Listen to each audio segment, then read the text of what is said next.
Our strategy is to be a leading global law firm, and within that, our people strategy and how we support the well-being of our people is absolutely key. Moreover, if we continue to live our values both collectively and individually, we'll go a long way to supporting the well-being of our people and also our purpose of helping our clients, our people and our communities to thrive. As part of Mental Health Awareness Week, Evershed Sutherland is supporting the Green Ribbon campaign again to end the stigma against mental health. So let's all work together to end that stigma once and for all.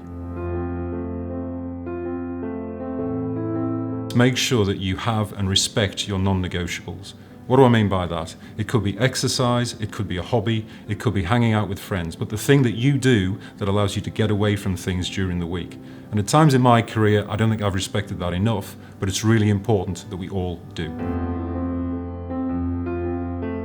End the stigma.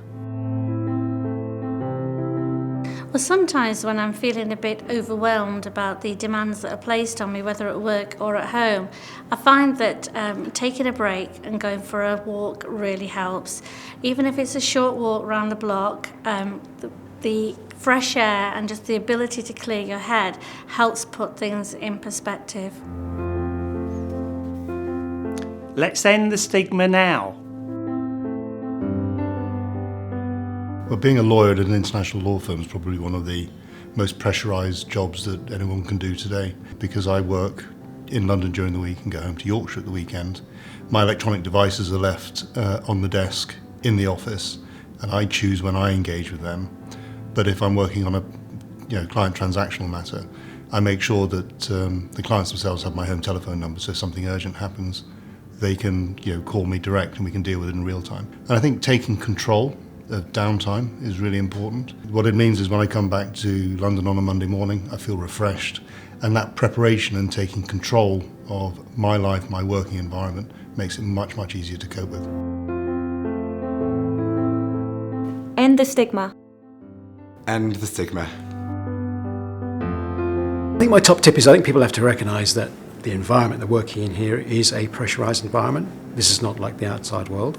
But I think equally what you have to do is talk to people, talk to colleagues, talk to line managers, particularly if you think the pressure's too much.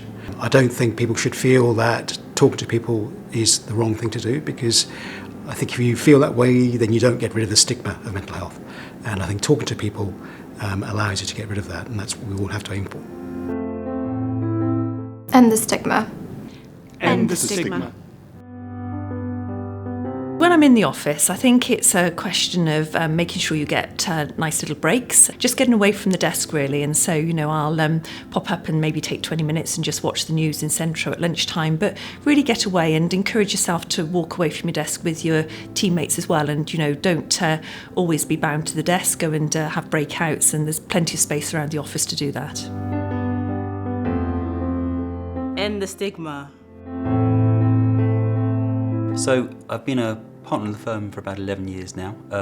That's 11 years of working, frankly, very, very hard, very long hours, and lots of time just being kind of sat at my desk looking at the computer screen and just toiling away doing my work.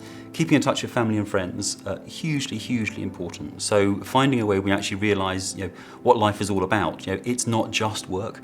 So trying to actually make time, but actually really schedule time in terms of family time, weekends, etc. Trying to ring fence the weekends, but then also during the week, on an occasion, ring fencing an evening when you're just going to go out with a mate and have a beer for me, which is really, really important. But then also in terms of home life and hobbies and those kind of things, again, just trying to do different things. So about a year ago, I started to take up horse riding, which is the first time I've ever done that. So starting horse riding when I was 45, that was good fun and kind of work in progress, but going in the right direction. End the stigma. End the stigma. My top tip would be not to take your own personal health for granted. If we were advising somebody else, as we do day in, day out, we would advise them to make sure that they look after their interests. And sometimes I think we forget our own personal health is vital for the way we conduct our work and the way we're able to be in our lives. So don't take it for granted. Get out there, make sure you stay healthy, eat well, and take time for yourself. End the stigma. End the stigma. End the stigma. End the stigma. End the stigma. End the stigma. End the stigma. Sorry.